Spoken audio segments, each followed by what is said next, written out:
Besoj që tashmë të gjithë keni dëgjuar për kukullën Labubu, e cila është bërë një trend në tërë botën.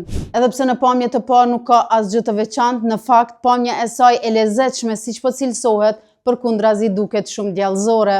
Në moshën 38 vjeçare, Wang Ning, i cili është një nga 10 miliarderët më të rinj në Kinë, si CEO i gigantit të lodrave Pop Mart dhe ideatori i kukullës Labubu. Ai ka ndërtuar një imperium të pazakontë që po manit rinin në të gjithë botën. Por nuk mbaron me kaq, kukulla Labubu ka kaluar kufijt e thjeshtë të qenurit një lodër. Me përkrahjen e shumë personazheve të famshme në përbot, ajo tashmë është shndruar në një ikonë që bashkon influencerët, të rinjët dhe koleksionistët në mbar globin. Pamja e saj unike si një krijesë me push, në kufijt mes së ëmbëlës dhe së frikshmes, është ajo që po e bën të veçantë këtë kukull. Megjithatë, suksesi marramendës i Labubus nuk ka mbetur pa polemika. Në një postim të fundit nga Jim Levy, personalitet i rrjeteve sociale në Shtetet e Bashkuara të Amerikës, i njohur për qëndrimet e tij anti-establishment, ka ndezur debat të madh online. Në një reagim të fortë, Levy e ka quajtur lodrën Labubu tërësisht demonike, duke i paralajmëruar prindërit për rrezikun e mbjedhjes të së keqes tek fëmijët.